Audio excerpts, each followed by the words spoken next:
Vamos falar sobre um tema que, nossa, dá o que pensar. De um lado a gente tem a lei antiga, que às vezes parece vir de um Deus bem severo, né? E do outro, a moral nova, que fala de um Deus de puro amor. A pergunta é, como é que as duas podem vir da mesma fonte? Será que é uma contradição? Ou será que é algo muito mais interessante, tipo uma evolução espiritual? Então, vamos direto ao ponto, né? Esse é o grande enigma. Como é que a mesma fonte divina, a mesma inteligência, primeiro nos dá as leis super rígidas do Antigo Testamento e aí, séculos depois, surge a moral do amor, do perdão do Novo Testamento? A gente está olhando para uma contradição ou para um plano, uma evolução que se desenrola aos poucos? Bom, para começar a desembaralhar esse mistério, a gente precisa voltar lá atrás, na lei de Moisés. É ali que a gente encontra essas aparentes contradições que deixam tanta gente com a pulga atrás da orelha até hoje.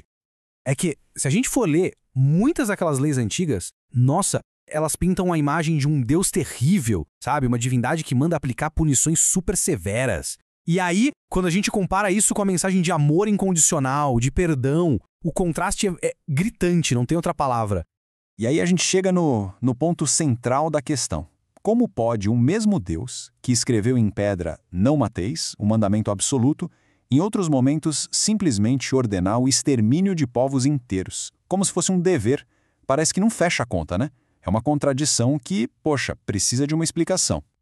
Então, qual é a saída? Bom, segundo as fontes que a gente está analisando aqui, a solução não é simplesmente ignorar ou negar essa contradição. A chave é entendê-la. E o primeiro passo para isso é sacar que a tal lei mosaica, na verdade, não é uma coisa única. Pois é. Na verdade, dentro da lei de Moisés existem duas partes bem diferentes. Pensa assim, de um lado tem a lei de Deus, aquela que é universal, e do outro tem a lei civil ou disciplinar, que foi criada pelo homem, pelo próprio Moisés. E olha só que interessante quando a gente coloca as duas lado a lado. A diferença fica super clara. A lei de Deus é invariável, eterna, de origem divina. Já a lei de Moisés, essa era temporária, disciplinar, feita por um homem para um povo específico, no momento específico da história. Essa lei divina, então, é o que a gente conhece como os 10 mandamentos, né? São aqueles princípios fundamentais. Não mateis, honrai a vosso pai e a vossa mãe, coisas que são consideradas universais, eternas, valem para todo mundo em qualquer época.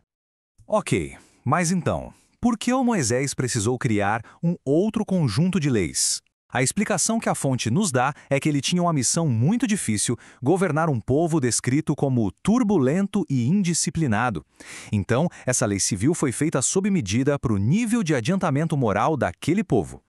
E para que essas leis tivessem peso, para que fossem respeitadas, Moisés precisou de uma estratégia. Ele atribuiu a elas uma origem divina. Ele sabia que só o medo, a ideia de um Deus temível, conseguiria colocar ordem numa população que ainda não tinha maturidade para entender uma moral mais elevada, mais sutil. Era de fato uma necessidade daquele tempo. Certo. Agora que essa distinção ficou clara, o papel de Jesus em toda essa história faz muito mais sentido. Ele não veio para jogar tudo fora e começar do zero. Não. Ele veio para dar o próximo passo nesse grande plano. Ou seja, Jesus não veio destruir a lei de Deus. Pelo contrário, ele veio para desenvolvê-la, para dar a ela o seu verdadeiro sentido. Ele basicamente construiu em cima da base sólida que Moisés já tinha deixado. E essa ideia de continuidade é fantástica. A fonte que a gente estuda explica que os 10 mandamentos já traziam dentro deles o germe, sabe? A sementinha de toda a moral cristã, muito mais ampla, que Jesus viria a ensinar depois. Então, a grande missão de Cristo foi essa: iniciar a era de uma moral mais pura, mais sublime, totalmente baseada no amor e na caridade. Era a mensagem certa na hora certa para uma humanidade que, finalmente, já estava um pouco mais madura do que aquela dos tempos de Moisés. Mas olha só, a história não para em Jesus. Dentro dessa lógica de revelação progressiva, o Espiritismo é apresentado como o terceiro grande momento, o terceiro estágio dessa jornada.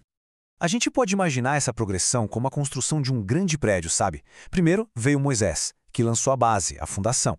Depois veio Jesus e construiu a estrutura principal, a parte mais importante. E por fim, o Espiritismo chega para explicar a planta baixa, o porquê de cada coisa, a lógica por trás da construção toda. E o ponto-chave aqui é esse: o Espiritismo não chega com uma moral nova, do zero. A ideia é desenvolver e explicar os ensinamentos de Jesus, dando a chave para a gente entender o porquê das coisas. É a fé raciocinada, que faz sentido. No fim das contas, o que a gente percebe é a lei do progresso em plena ação. É um grande plano divino se revelando aos pouquinhos, passo a passo, sempre respeitando o momento em que a humanidade está pronta para absorver um novo nível de conhecimento e de moral.